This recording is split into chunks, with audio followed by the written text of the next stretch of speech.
I mean, the jury had a whole night to process the disturbing details of these freak-offs that were laid out yesterday through the eyes of Cassie Ventura.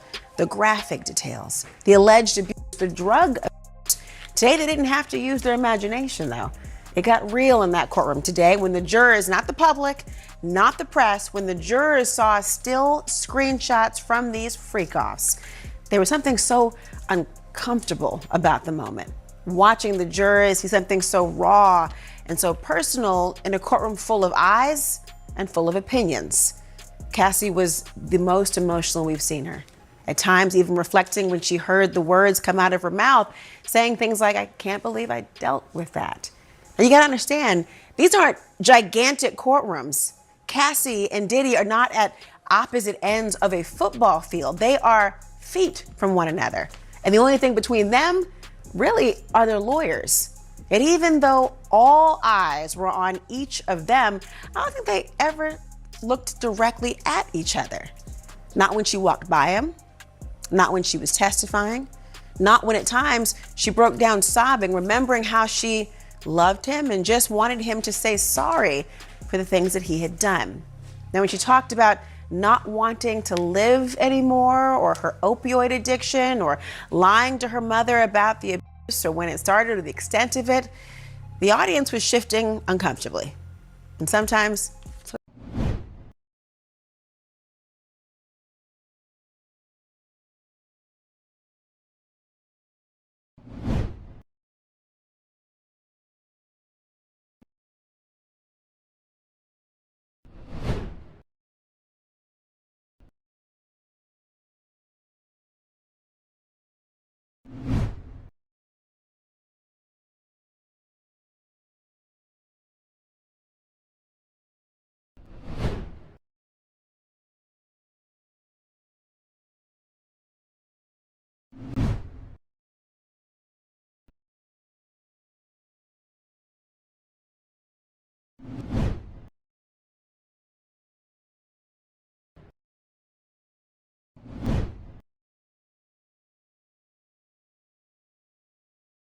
testified about having to hide under a toilet to get away from Diddy. She revealed getting a gash by her eyebrow after he threw it into a bed frame in front of her friends. She said she got stomped in the face on the floor of Diddy's Escalade for the duration of a ride home. And she claimed throughout their time together that she felt, well, powerless to make the choice to escape. Now, to make her point, Cassie talked about going to a hotel when Diddy beat her after a party in Los Angeles. She said she didn't want to stay, but felt she couldn't leave. She testified, quote, "It was not safe. I didn't have the resources I needed to get out and move, to get out and not have anybody stop me." You know, Cassie went on to say, I understood Sean's capabilities, his access to guns, and the threats that he made prior to that. Cassie clarified her testimony from yesterday as well, saying that there were times that she did try to fight back or even initiated violence. She testified she did so earlier on in their relationship, but she quickly found out it could backfire, telling the prosecutors, quote, that it could escalate the fight more and make it worse for myself. When the prosecutor asked what she meant by that, Cassie said, quote, "Just make him more violent, make him stronger, want to push me harder in that situation."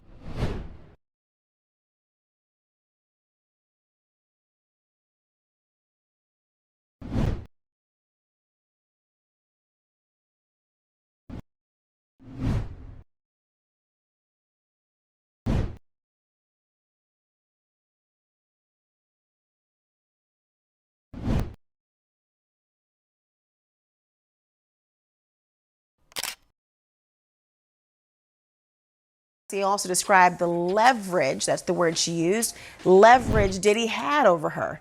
She said that leverage came in the form of blackmail, those videos specifically of the freakoffs. She testified that Diddy threatened to release them when he got angry.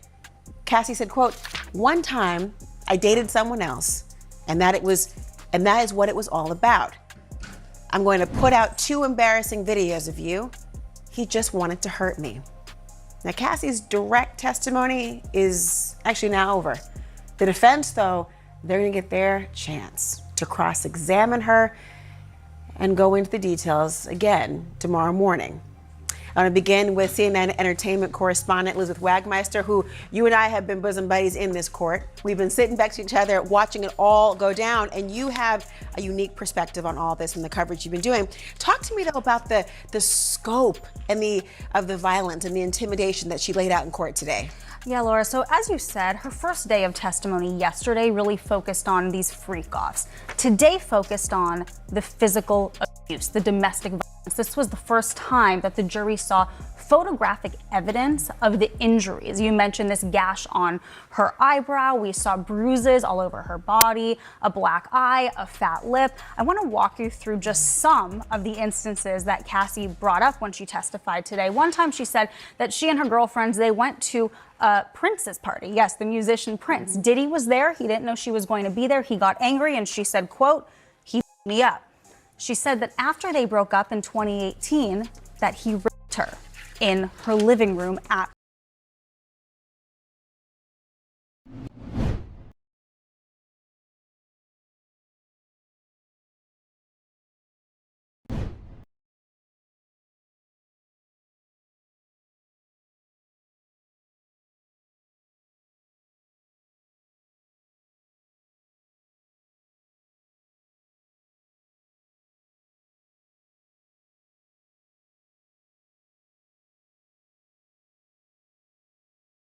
They're showing an incident from Toronto. She said she put her hair over her eye to hide a bruise, and then they went to the Hamptons.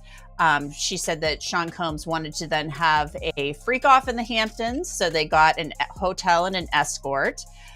She said that the escort was named Dave. She took the drug GHB and she went into a G hole, which sounds like some type of blackout. She woke up and she was naked in the shower, and Dave and Sean were freaking out. "I bugged out. It wasn't pretty," is what she said in the testimony. She said, "Then what?" Ventura responded, "I spoke to a friend of Sean's and then we had a freak off." And then they showed another photograph, and it shows her eyebrow that had healed up a little bit a week later, and she has a permanent scar on her eyebrow, she said, from this. And she is shown another photo from the Cannes Film Festival.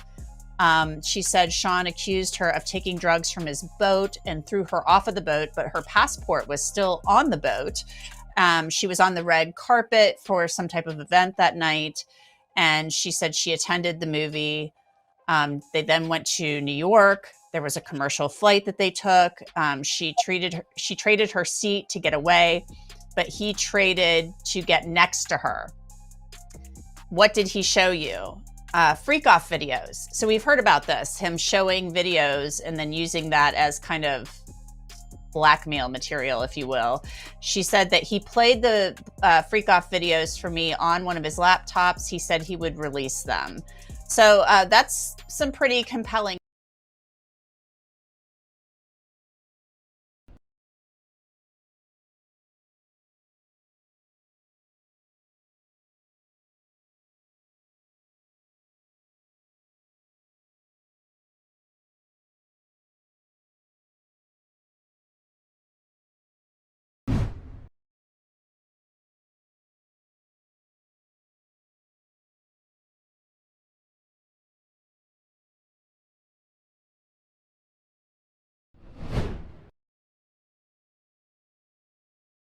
Can talk about and identify the sex workers that may have been involved, identify the locations, because again, in order for this to be a federal case, you've got to cross state lines. So if you have to establish that these activities happened in New York, happened in Miami, happened in California, that you were forcibly transferred or had to travel to each of these different locations. So the videos are going to be important from that perspective. But again, I don't think everybody's going to sit there and, watch, sex tape after sex tape after sex tape and watch Cassie be, basically raped and brutalized 10 different ways from sunrise. I don't see that happening, but I do see some snippets coming in. But I do got to say one more thing, because my inner prosecutor wants to go after what Brad said. Yeah, I had a feeling Melba was going to have something to say about what Bradford was saying. So go on, I don't Melba. mind. Yeah. But most importantly, I think that Melba's bringing the velvet hammer to you, Oh, Bradford. Not a Melba's velvet great. glove, a velvet hammer. Melba's So fantastic. go on, She's Melba. always been fantastic. I welcome it. well, one thing I will say, first of all, is that sadly, I think all of us know people who have stayed in abusive relationships for a lifetime. And we know people that have died as a result of domestic violence.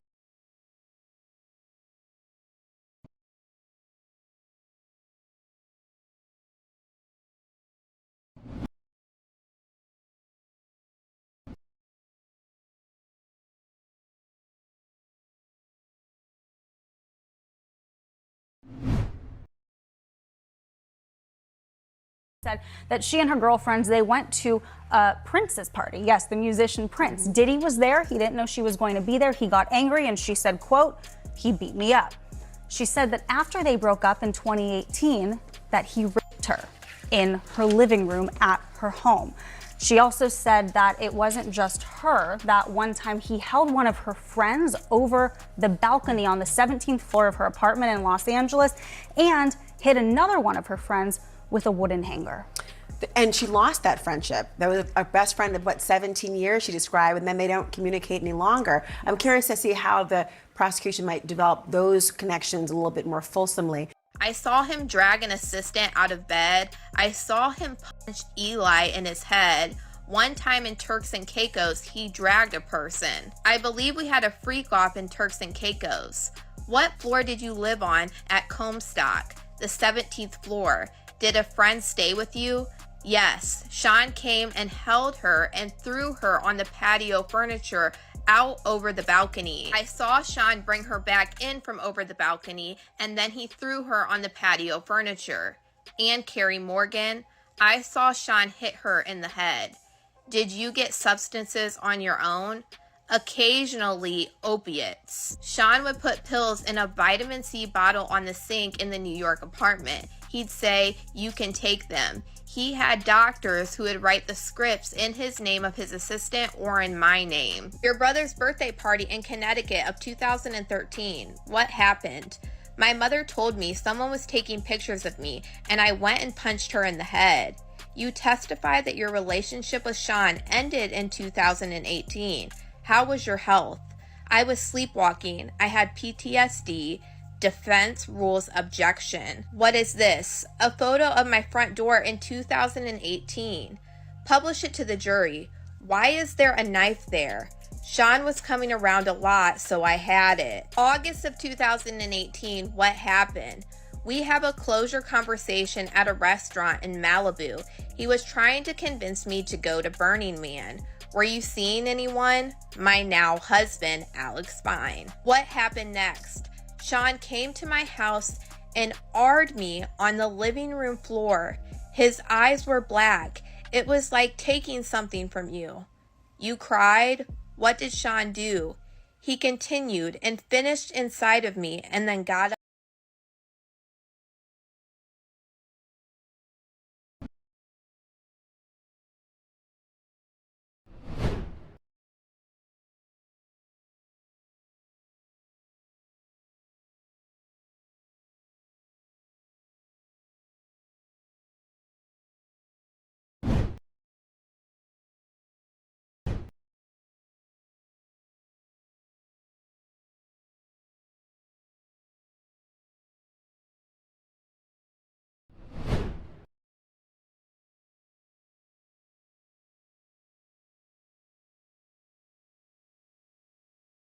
I went back to his house.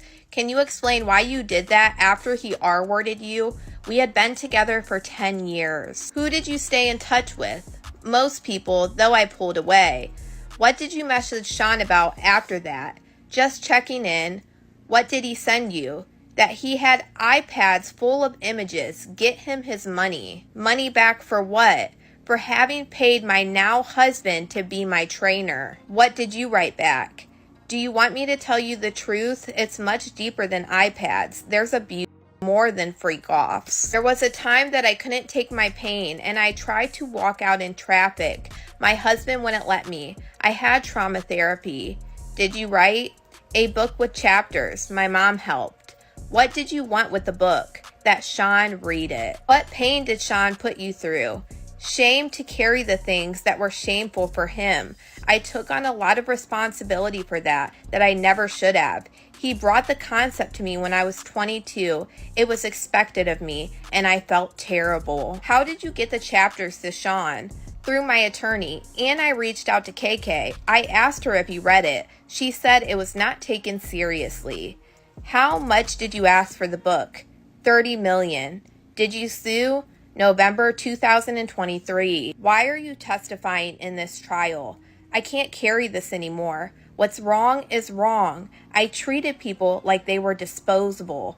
Escorts, anybody. How many freak-offs did you have with Sean? It's impossible to know.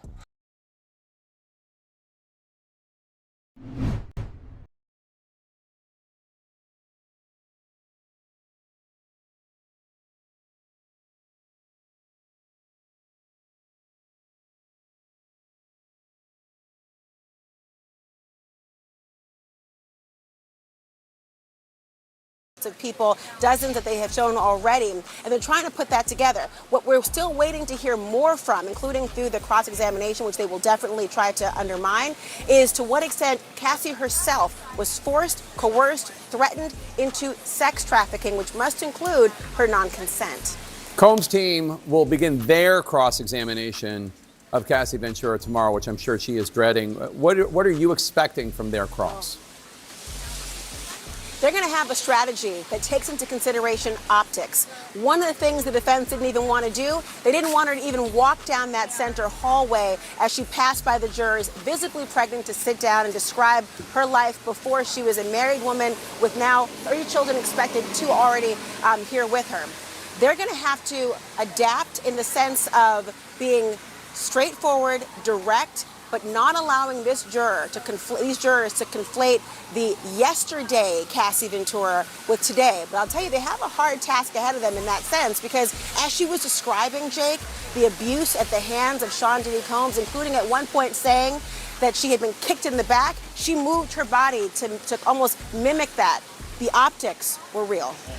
Take us inside the courtroom, Laura. What was Diddy Combs' demeanor while Cassie was testifying? Because I'm sure his attorneys told him to behave a certain way. Don't scowl at her, don't be angry. What did he do? Oh, every defense counsel knows that every eye in that courtroom is on the defendant, trying to read every emotion, interpret every single look and glance. He kept his eyes trained on her throughout the testimony, often writing notes, however, to his counsel, leaning over, shifting in his seat, crossing and then recrossing his legs, and finally landing on a position where he held his hands, fingers intertwined, on his lap before adjusting.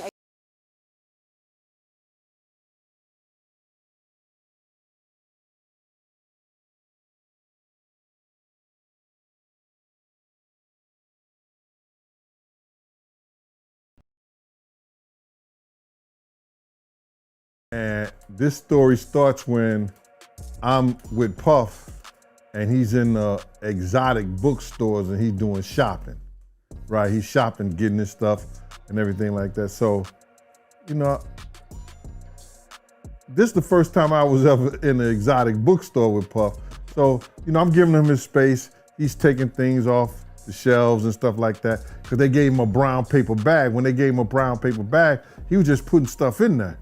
So I said, damn, you know, he got to go put it on the counter and, you know, show everybody what he's getting. So as he going, I'm just looking at the places where he picking stuff from.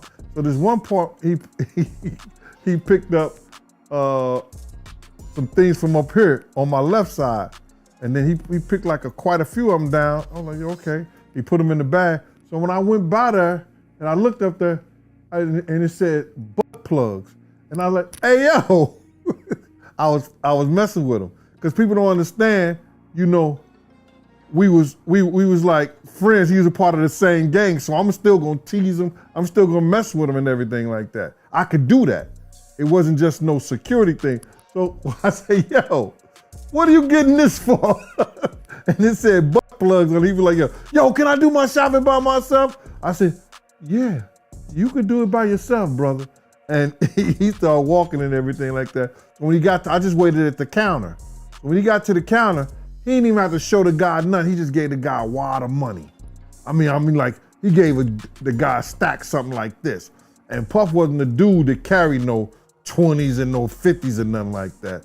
And I mean, like, he just said, boom. And we walked out the store. So I'm hearing at the door and stuff like that, like, yeah. So then next thing you know, somebody rang the doorbell. We had the presidential suite where we was at. So I opened the door and the dude said, yo, I'm here for my cousin. I said, who your cousin? And he said, Ja Rule. I said, well, he busy right now. He said, he busy doing what? I said, he with Puff, they're in the room, they busy, they don't want to be bothered. He said, well, I'm going in there. I said, bruh, you ain't going in there because he told me they don't want nobody to be bothering them. And he was like, yo, I don't care, man, I'm going in there. That bull like that. I said, yo, bruh, Jesus Christ had to come down here and take the air out of my body before you get in that room right there. Watch. He tried to bum rush me. I grabbed his and threw him against the piano. When I threw him into the piano, Puff and Ja Rule runs out the room. Puff got his towel, Ja grabbing his towel, but they butt the naked. And so then Ja was like, yo, what's going on? Yo, Gene, that's my cousin. He know me well, you know, and Puff was like, yo, Gene, what happened? I said, he tried to get in the room. I told him he couldn't get in the room. And he was like, Puff looked at Ja. He said, yo, Ja said, you ain't want to go in that room because there's a lot of freaking going on. So I was like, oh, he said it was a lot of freaking